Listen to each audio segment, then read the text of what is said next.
Dialog Atma.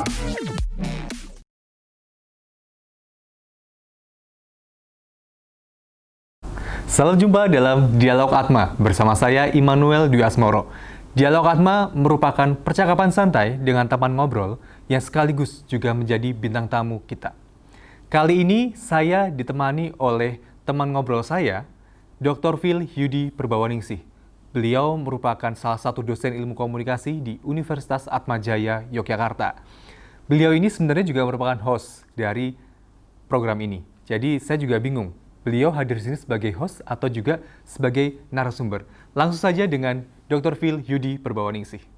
Silakan Bu Yudi, memperkenalkan diri atau... Ya, oke. Nama saya Yudi Purbawaningsih, ya saya dosen di program studi ilmu komunikasi Fakultas Ilmu Sosial Ilmu Politik Universitas Atmajaya Yogyakarta. Saya memang sudah lama menjadi dosen sekitar lebih dari 20 tahun ya. Dan kebetulan saya juga mengajarnya di pengantar ilmu komunikasi, nggak pindah-pindah dari situ dari awal. Kemudian juga mengajar teori komunikasi.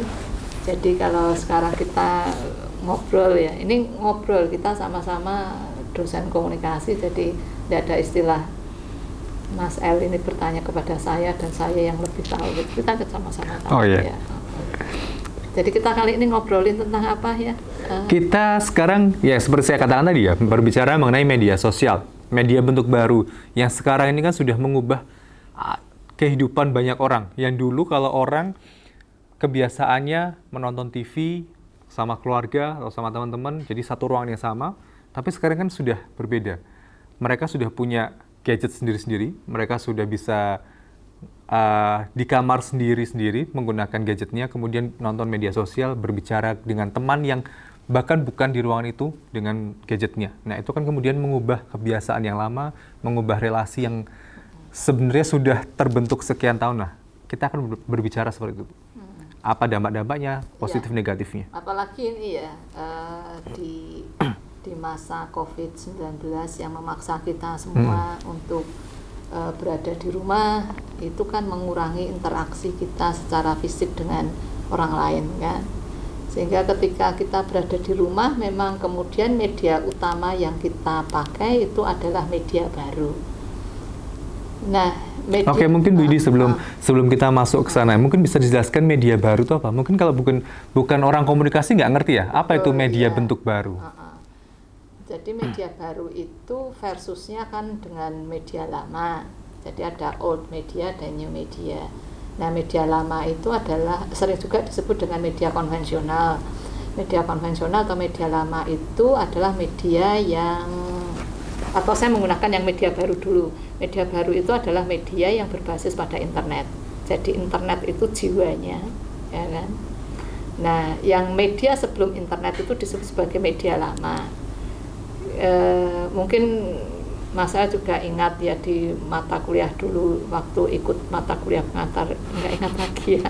Masih ingat ya? Cuman mungkin sudah ada perubahan karena dulu media bentuk baru belum terlalu seperti sekarang kan. Jadi ada tahapannya sebetulnya perkembangan media itu, dari mulai media lisan itu zaman purba dulu ya, media lisan, kemudian kita belum ada waktu itu ya zaman purba. Mungkin kamu udah ada. Oh, saya udah ada. Ya.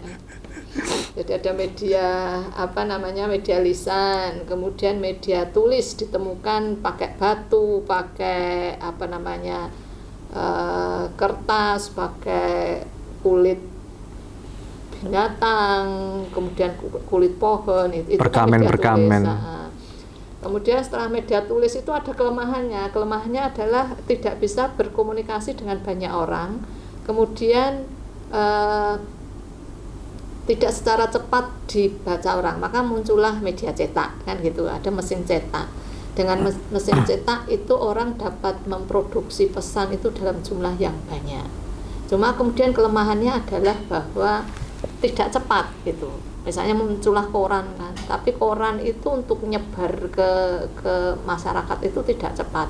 Butuh waktu ya proses. Betul, maka muncullah teknologi yang lebih baru yaitu elektronik. Maka di elektronik muncullah radio, kemudian televisi, kemudian film. Itu kan kelemahan dari media sebelumnya kan tercover oleh media televisi ini atau media elektronik. Nah, dari elektronik ini tetap masih punya kelemahan, yaitu pada unsur kecepatan, kemudian unsur murah, ya kan.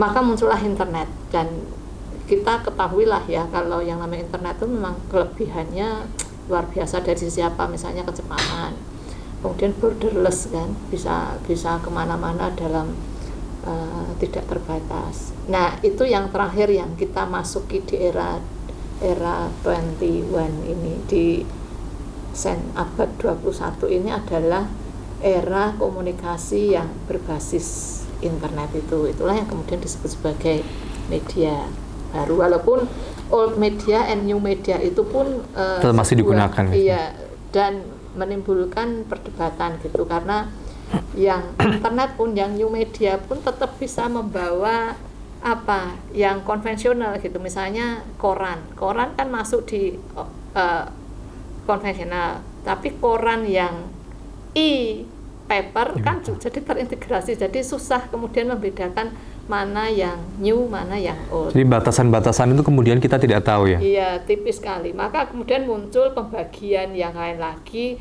tidak menggunakan istilah old media, new media, tetapi saya yang baca di sini ada digital media, kemudian ada social media, ada online media, ada personal media.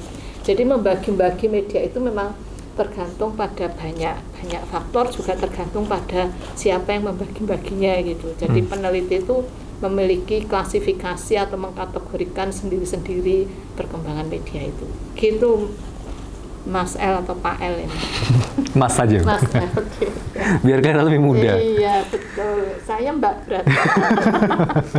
Bu Yudi aja. Oh, Bu Yudi. Terkait dengan media bentuk baru, berarti kan sekarang sudah penonton sudah ngerti ya apa bedanya media lama dan apa yang juga dikatakan sebagai media baru. Nah, kehadiran media bentuk baru itu sebenarnya memberikan kontribusi apa, Bu? Ya. Atau manfaat juga negatifnya apa, hal Iya. negatif yang bisa Jadi, diberikan? Seperti banyak penelitian yang sudah dilakukan tentang new media, yaitu karena media baru dengan karakteristik yang baru ya. Yang dulu kita kenal yang namanya personal media dengan mass media itu dua hal yang terpisah ya. Media personal itu termasuk menjadi bagian dari mediated communications. Jadi kita berkomunikasi interpersonal begini, ini kan face to face nih, kita nggak pakai media nih ya kan, walaupun sebetulnya juga ada medianya, tapi orang bilang without media gitu. Mungkin orang yang ngerti tadi Bu Yudi mengatakan ini tetap termediasi, sebenarnya udara itu juga termasuk media ya? Iya, medium untuk bisa menyampaikan suara saya didengar itu kan ada media. Tetap medianya. Nah, terus muncullah perantaranya, muncullah telepon, kemudian surat, itu kan sebetulnya juga media, jadi mediated communications. Tapi kemudian mediated itu tidak hanya tulisan, tapi bisa, itulah tadi yang dikoneksikan dengan internet gitu. Kemudian muncullah yang namanya mass personal communications, integrasi antara media interpersonal dengan media massa. Jadi internet itu bisa mengintegrasikan media massa, media yang bisa menjangkau untuk massa, tapi sekaligus bisa personal, maka disebut sebagai personal mass communications atau personal mass media. Jadi karakteristiknya memang kemudian gabung jadi satu, tetapi kemudian kita bisa lihat bahwa temuan internet ini itu memang luar biasa membawa perubahan. Nggak hanya perubahan bagaimana kita berkomunikasi, tetapi juga membawa perubahan pada pesan apa, ya, pesannya itu juga berubah. Itu dulu mungkin jawaban. Contohnya gimana Bu? Kalau pesan? Jadi bagaimana kita berkomunikasi? Kalau kita pakai telepon misalnya, yang personal communication di situ, itu ya perilakunya berubah lah. Kalau kita pakai telepon, kita bisa menelponnya sama-sama bisa jarak jauh, bisa bersifat personal. Kemudian pesan-pesannya bisa personal ya toh, hanya kita yang tahu. Kalau aku nelpon kamu kan hanya kita yang tahu pesan yang dipertukarkan. Kemudian kita mau nyambi apa sambil bertelepon, kita juga nggak tahu kan. kamu sambil ngapain. Itu awalnya telepon begitu, tapi kemudian telepon itu terintegrasi dengan internet, maka muncullah yang namanya video call. Nah, dengan video itu walaupun masih personal, itu saya sudah mulai tahu nih apa yang kamu lakukan ketika kamu nelpon, sehingga kemudian kita mulai harus mengatur diri kita gitu pada saat telepon dengan siapa, sudah mengatur diri kita. Kan seperti itu bedanya, ya kan? Masih yang sifatnya telepon konvensional, sama-sama disebut sebagai mediated, dengan yang sudah ada kita bisa tatap muka, tapi tetap ada perantaranya, yaitu vid call tadi, pun sudah bisa mengubah. Pesan-pesan kita pun sudah berubah kan. Dulu waktu misalnya SMS belum kenal. Sebelum SMS dulu ada pager, Bu. Pernah ngalami pager, Bu? Pernah. Aku nggak pernah apa itu. Kamu yang pernah ya? Saya nggak tahu. Aku juga nggak tahu sih. Pager. Itu bukan generasi saya. Ya. Generasi saya itu generasi yang paling baru. Iya. Jadi kan itu hanya berbasis pada teks. Ketika kita hanya berbasis pada tulisan, itu ya kita masih suka-suka kita gitu, kita mau ngapain. Apalagi dulu ini ya, karena irit pulsa jadi disingkat-singkat, kadang ada spasinya juga. Juga termasuk keterbatasan karakter kan. Jadi karakternya maksimal harus berapa. Jadi pilihan katanya itu menjadi saya akan milih kata yang paling penting, jangan sampai mengumbar-umbar kata gitu. Tapi dulu ada yang nya disingkat jadi X gitu kan. Iya. Jadi itu penggunaan nggak ini ya. Nggak ngerti. Atau mungkin saya yang alay, generasi alay gitu. Iya. Kayaknya betul sekali itu generasi alay. Jadi kan begitu, berbasis teks itu membuat kita juga seseorang merasa bebas untuk berkomunikasi gitu, bebas untuk menyampaikan perasaannya. Karena kebebasan itu kemudian kontrolnya menjadi lemah, ya kan? Karena kita tidak bertatap muka, tidak ada unsur malu atau pekewoh gitu dalam bahasa Jawanya, sehingga uncontrol, sehingga kadang-kadang kita anggap sebagai muncul ketidaksopanan gitu toh. Tidak etis, itu karena kebebasan kita menggunakan yang sifatnya hanya teks saja gitu. Tapi begitu sudah muncul Skype misalnya, sekarang WhatsApp pun sudah yang ada vid call-nya. Sudah bisa 8 orang sekarang WhatsApp. Iya, betul begitu itu. Kita nyebut merek ya, tapi enggak.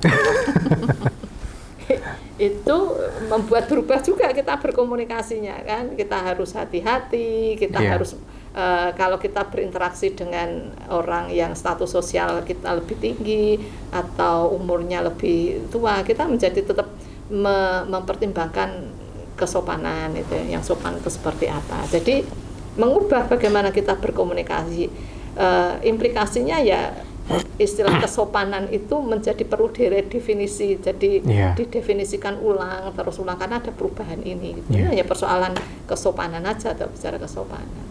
Itulah maka muncul persoalan-persoalan guru, dosen dengan mahasiswa gitu kan. Salah paham ya. Iya, kalau SMS itu dianggap atau chat gitu dianggap tidak sopan gitu. Itu karena persoalan ini.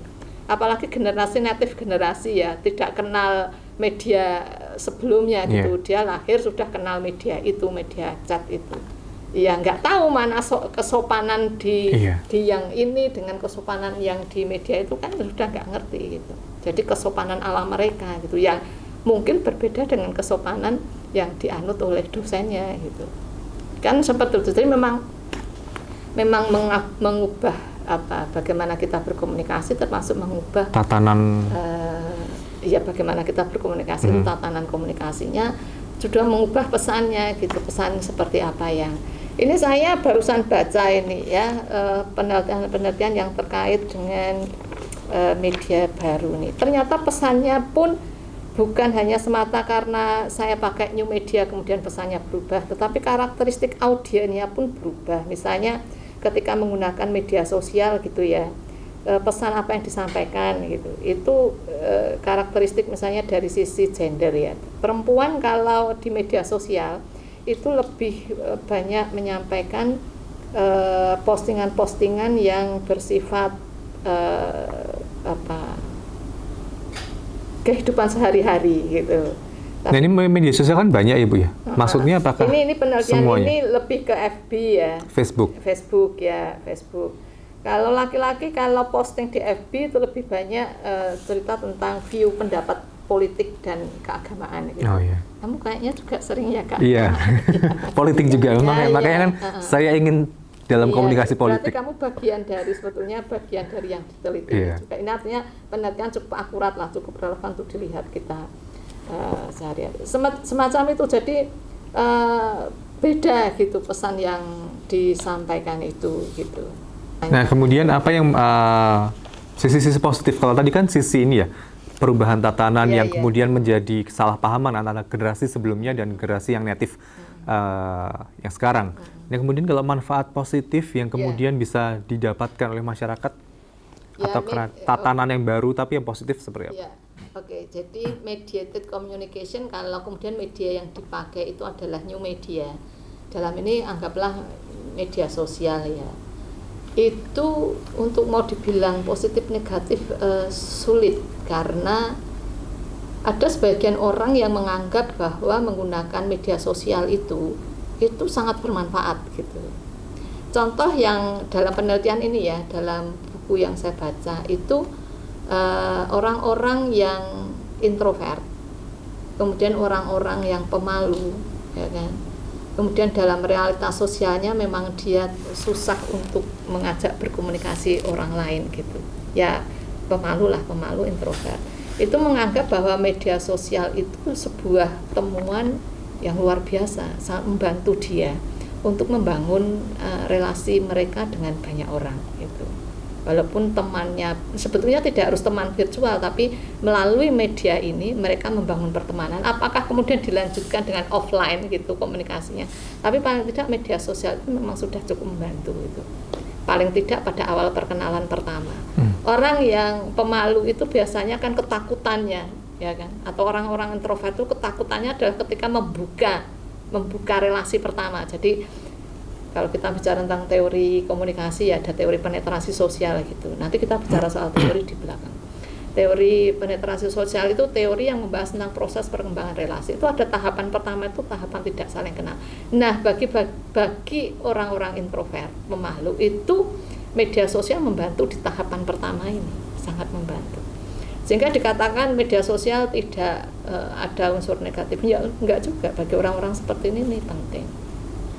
Jadi mungkin buat penonton, teori penetrasi sosial itu kan secara singkat itu adalah teori yang berbicara mengenai pendekatan antara satu individu dan individu yang lain, seperti diibaratkan seperti bawang ya Bu ya? Seperti lapisan bawang. Lapisan bawang. Jadi lapisan pertama dibuka, kemudian semakin kenal lapisan dalamnya, semakin dibuka lagi sampai ke lapisan paling intim. Itu seperti itu. Nah, kehidupan sosial kan seperti itu. Nah, tapi ketika kemudian dikatakan orang introvert menggunakan media sosial, kemudian apakah memang media sosial akan juga bisa membantu sampai ke lapisan terdalam, Bu? Atau hanya mungkin lapisan luarnya saja, sehingga ketika dilanjutkan ke lebih dalam, mereka tetap saja introvert? Ada, saya pernah lihat di semacam tontonan komedi itu. Di TikTok kalau nggak keliru ya, atau di meme mana gitu, ada dua pasang cowok itu ngobrol gitu toh, terus si cowok pertama bilang, aku mengalami sesuatu yang luar biasa yang mungkin tidak pernah kamu alami. Apa itu gitu? Ya saya barusan diputusin sama cewek gitu. Oh ya gitu. Padahal aku juga belum pernah ketemu sih. Oh jadi belum pernah ketemu sudah diputusin ya gitu. Lah ya wong saya sudah mulai kenalan sampai putus belum pernah ketemu, karena ketemunya cuma di media sosial. Artinya orang zaman sekarang sangat mungkin loh ya kita membangun pertemanan itu dari awal sampai kemudian akrab, sampai mengalami deteriorasi atau disolusi dalam bahasa penetrasi, mengalami kemunduran itu hanya berbasis pada media sosial gitu. Saya mau bilang bahwa ya tentu ada efek yang artinya kualitas relasinya tentu tidak akan sebagus kalau tidak menggunakan media sosial melulu gitu ya, melulu loh ya. Artinya perlu juga kita berkomunikasi secara offline, ketemu fisik gitu ya. Karena apa? Karena sekarang gini, teknologi komunikasi itu diciptakan atau teknologi itu diciptakan membantu manusia ya kan, mengerjakan pekerjaannya.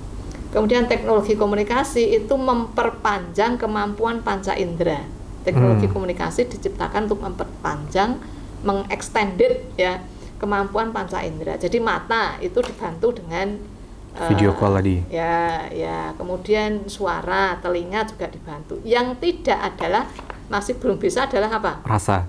Iya, perabaan sama penciuman dan rasa itu belum bisa Nah, padahal kalau kita bicara tentang komunikasi itu simbol-simbol nonverbal itu kan banyak menggunakan itu gitu, juga. sentuhan dan sebagainya. Itu kadang-kadang maknanya lebih tinggi daripada hanya sebatas kata-kata gitu.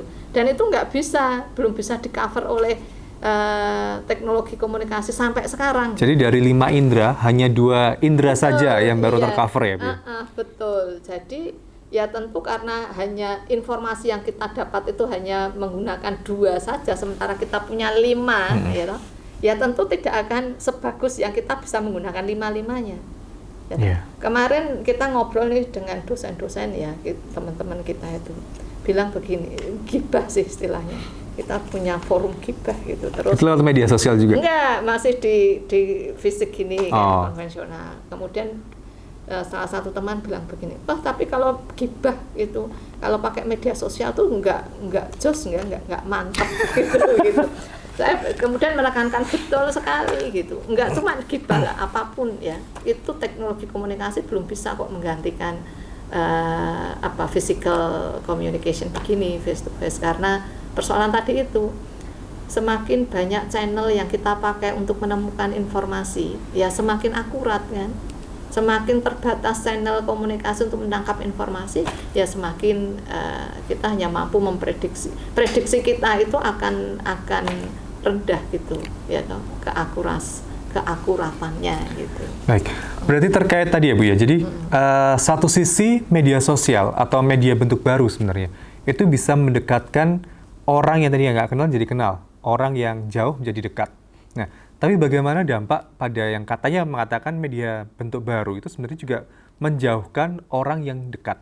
Apakah Bu Yudi juga setuju dengan kalimat itu? Jadi memang seperti tadi itu, mau dibilang negatif atau positif,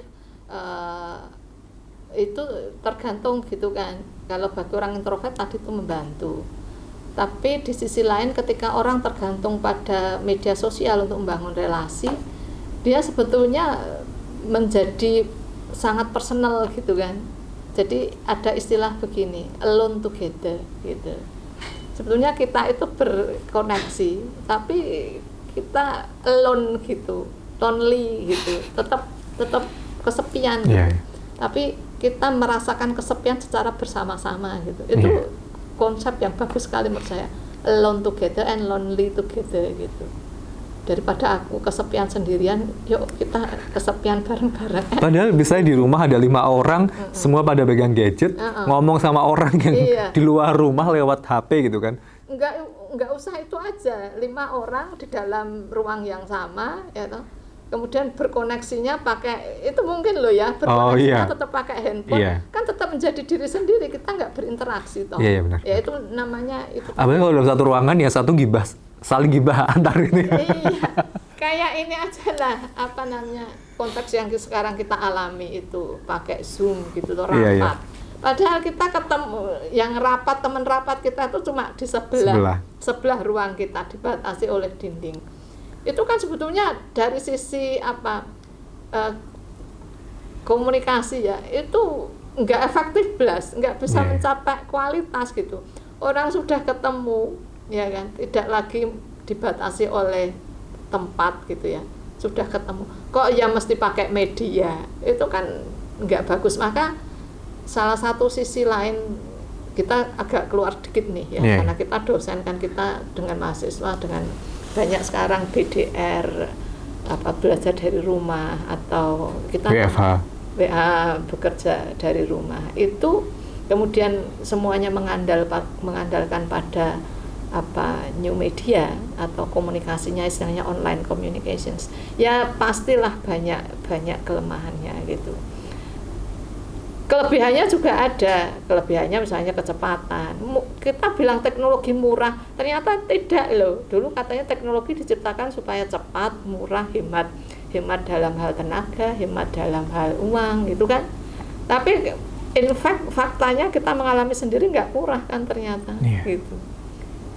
Iya, saya mau tekankan di sini bahwa tetaplah yang namanya face to face communication yang sifatnya kita ketemu begini itu yang paling bagus untuk membangun relasi. Baik, berarti luar biasa sekali Bu Yudia media bentuk baru nih, karena bisa membantu kita untuk berhubungan dengan teman-teman kita, tapi juga bisa membantu kita dalam bekerja, terutama dalam masa-masa pandemi COVID-19 ini. Kita kan bekerja selalu online, ngajar online, rapat online, kemudian sering kirim email dan sebagainya. Nah, sebenarnya menarik untuk teman-teman nanti, karena Bu Yudi ini juga pernah melakukan penelitian ya Bu ya, terkait media sosial. Penggunaan media sosial dalam membangun relasi interpersonal. Dan ada bukunya namanya apa Bu? Kekasih-kasih palsu. Kekasih-kasih palsu. Nah, kenapa dikasih judul Kekasih-kasih palsu? Kita akan bahas pada episode selanjutnya, pertemuan selanjutnya. Mungkin Bu Yudi bisa memberikan pendapat atau kesimpulan terkait pembahasan kita, dan juga untuk penonton, kira-kira apa yang harus mereka lakukan menggunakan media sosial ini? Ya, jadi kalau penggunaan media sosial dalam membangun relasi interpersonal itu memang ada aspek kekuatannya, kelebihannya, tapi juga ada faktor kelemahannya. Ya, kekuatannya adalah pada kemudahan kita untuk menjangkau teman dari manapun juga, gitu. Ya, tidak dibatasi oleh tempat, juga tidak dibatasi oleh waktu. Kita mau kapan ya berkomunikasi itu gampang gitu, mau malam mau dini hari itu mudah. Tapi di sisi lain ya menggunakan media sosial itu unsur kebohongannya itu tinggi ya.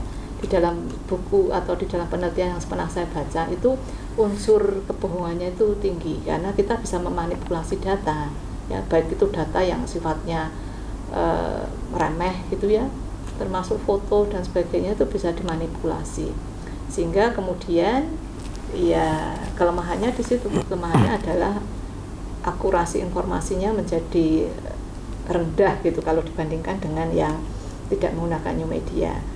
Akurasi yang rendah juga ditunjukkan dari selain kemungkinan manipulasi data, juga yang tadi itu saya bilang bahwa new media itu atau teknologi komunikasi baru itu hanya dibatasi pada dua hal, yaitu melihat dan mendengar. Sementara channel-channel yang lain yang kita punya dari panca indera kita tidak fungsikan itu. Sehingga informasi yang kita terima pun menjadi terbatas. Itu membuat akurasi informasi dari pihak lain yang kita terima itu menjadi rendah juga. Nah, oleh karena itu melihat kelebihan dan kelemahannya atau kekuatan dengan kelemahannya, maka tentu yang harus kita lakukan adalah menguatkan atau lebih memperkuat kekuatannya itu dengan meminimalkan kelemahannya. Dengan cara apa? Dengan cara ini tidak dalam konteks WFH sekarang, memang itu sesuatu yang tidak normal sebetulnya ya. Tapi dalam situasi yang normal itu kalau membangun relasi interpersonal itu sebaiknya ya kita menggunakan dua-duanya gitu.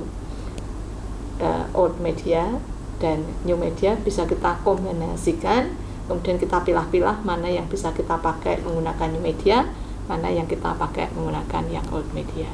Jadi begitu kombinasi dari dua itu. Baik, terima kasih banyak Bu Yudi. Nanti gantian juga, karena Bu Yudi adalah host juga dalam acara ini. Nanti suatu saat kita akan berjumpa lagi dengan Bu Yudi, tapi sebagai host. Selesai sudah Dialog Atma kali ini. Kita akan berjumpa lagi dalam Dialog Atma selanjutnya. Sampai jumpa.